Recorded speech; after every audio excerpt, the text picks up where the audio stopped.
Kalian udah tahu belum apa itu persepsi sosial? Eits, sebelum kita bahas lebih lanjut apa itu persepsi sosial, kita kenalan dulu yuk sama kelompok 2.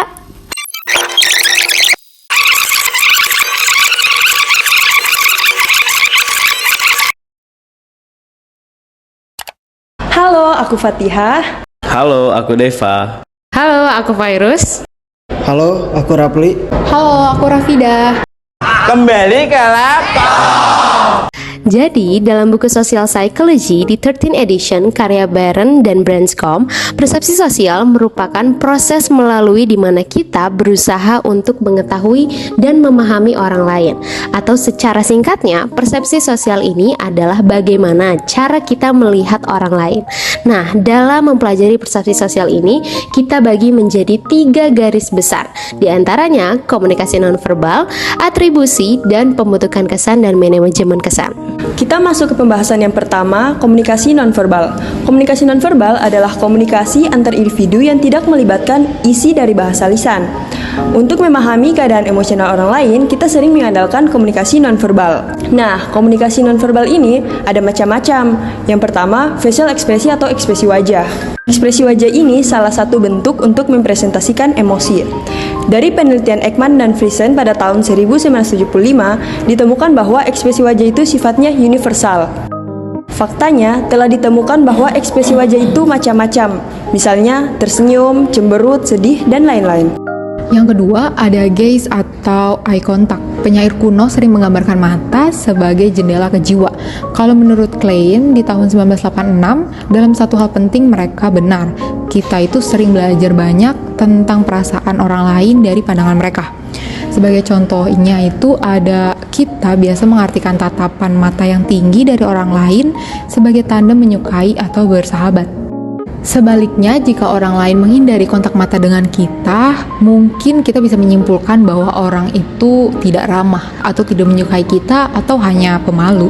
Tapi di tahun 1973, menurut Ellsworth dan Carl Smith, meskipun kontak mata tingkat tinggi dengan orang lain biasanya diartikan sebagai tanda suka atau perasaan positif, ada satu pengecualian untuk aturan umum ini. Jika orang lain terus-menerus melakukan kontak mata dan melihat kita terlepas dari apapun yang kita lakukan, dapat dikatakan bahwa dia sedang menatap kita. Sebuah tatapan itu dapat ditarsifkan sebagai tanda kemarahan atau permusuhan, seperti dalam tatapan dingin, dan kebanyakan orang menemukan isyarat nonverbal tertentu yang mengganggu. Yang ketiga ada body language atau bahasa tubuh. Bahasa tubuh sering mengungkapkan keadaan emosional orang lain. Bahasa tubuh juga bisa disebut dengan isyarat yang diberikan oleh posisi, postur, dan gerakan tubuh atau bagian tubuh orang lain. Nah, salah satu contoh dari body language adalah ketika kita sedang duduk, lalu tanpa sadar kita menggoyangkan tangan atau kaki, seperti menandakan bahwa kita sedang gugup. Nah, atau contoh lain ketika kita sedang berbicara dengan orang lain, lalu kita menunjuk, nah itu bisa menandakan bahwa kita sedang marah. Yang keempat, ada scent atau aroma. Aroma juga berfungsi sebagai isyarat nonverbal. Dan isyarat halus mengenai siklus menstruasi wanita dapat ditransmisikan dengan cara ini. Salah satu penelitian tentang aroma ini ada dari Miller dan Manner di tahun 2010. Jadi, katanya, jika wanita sedang berada dalam siklus menstruasi, terdapat perubahan aroma yang dipancarkan oleh tubuh mereka. Dan perubahan aroma ini bisa dicium terutama oleh pria. Dalam penelitian ini, sejumlah besar wanita diminta untuk mengenakan kaos bersih beberapa malam sebulan. Waktunya ini dibagi ketika mereka sedang berada dalam siklus menstruasi dan ketika sudah selesai. Kemudian baju tersebut dimasukkan dan disegel di dalam plastik. Kemudian diberikan kepada pria. Para pria tidak tahu apa-apa tentang wanita yang sedang mengalami siklus menstruasi. Tetapi ketika testosteron mereka diukur, hasil yang jelas muncul. Pria yang mencium kaos yang dikenakan oleh wanita yang menstruasi menunjukkan tingkat testosteron yang lebih tinggi daripada mereka yang mengendus kaos yang dikenakan oleh wanita yang tidak menstruasi. Selanjutnya, kita akan masuk ke pembahasan yang kedua, yaitu atribusi. Sebagai seorang pencetus teori atribusi, Fritz Heider mengungkapkan bahwa teori ini menjelaskan tentang perilaku seseorang. Jadi di dalam teori atribusi ini membahas tentang proses bagaimana kita menentukan penyebab dan motif tentang perilaku seseorang. Lalu, menurut Lutyens di tahun 2005, teori ini mengacu tentang bagaimana seseorang menjelaskan penyebab perilaku orang lain atau dirinya sendiri, yang akan ditentukan apakah dari internal, misalnya sifat, karakter, sikap, dan lain-lain, ataupun eksternal, misalnya tekanan situasi, atau keadaan tertentu yang akan memberikan pengaruh terhadap perilaku individu. Kemudian ada dua teori atribusi dari Fritz Heider. Yang pertama, dispositional attribution, yaitu penyebab perilaku dari internal atau dari dalam. Dan yang kedua, situational attribution, yaitu penyebab perilaku seseorang dari eksternal atau karena faktor situasi. Nah, kemudian ada juga teori atribusi lainnya dari Kelly. Dasar teori yang digunakan Kelly masih menggunakan teori atribusi Fritz Heider. Jadi dalam teori dijelaskan bahwa kita bisa melihat penyebab perilaku orang lain dari faktor internal dan eksternal, yang diantaranya ada 3 faktor. Pertama, konsensus, kedua, distinctiveness, dan ketiga, konsistensi. Jadi, kalau konsensus itu secara singkatnya yaitu banyaknya orang yang melakukan perilaku yang sama.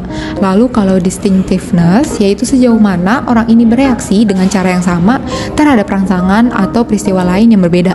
Dan kalau konsistensi yaitu sejauh mana orang yang bersangkutan bereaksi terhadap rangsangan atau peristiwa dengan cara yang sama pada waktu dan kesempatan yang sama juga. Oke, kita langsung aja masuk ke contohnya. Jadi misalnya Fatihah datang terlambat ke kelas, tetapi tidak ada siswa lain yang datang terlambat, dan itu menandakan bahwa konsensusnya Fatihah itu rendah. Lalu hampir di setiap kuliah Fatihah ini selalu datang terlambat. Nah, ini menandakan bahwa konsistensinya tinggi. Terus ketika dia punya janji dengan orang lain di sebuah tempat, dia juga terlambat, itu menandakan bahwa distinctiveness-nya rendah. Hal ini menunjukkan bahwa memang Fatihah terlambat karena faktor internal, yaitu ia memang memiliki karakter yang suka terlambat. Sebaliknya, Fatihah yang datang terlambat ke kelas tetapi banyak siswa lain yang juga datang terlambat, hal itu menandakan bahwa konsensusnya tinggi.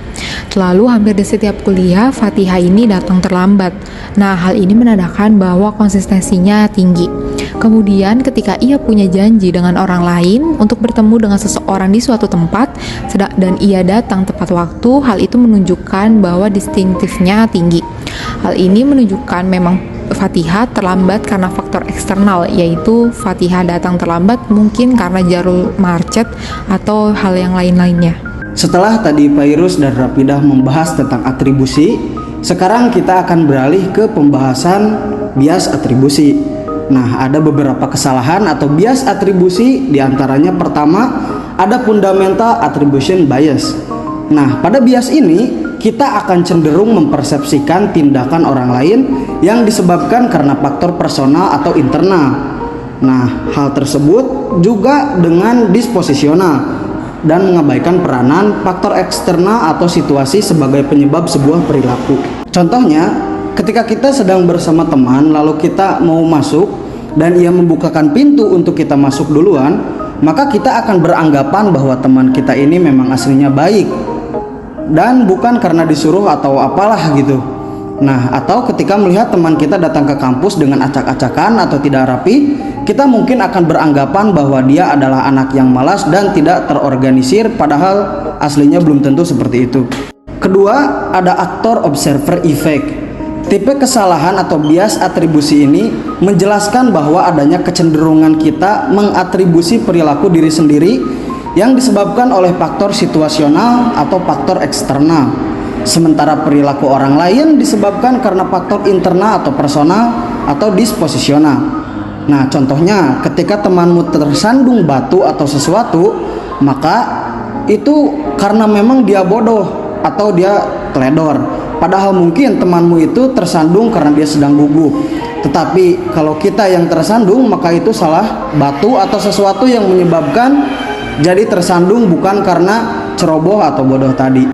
Bias atribusi yang ketiga, self-serving bias.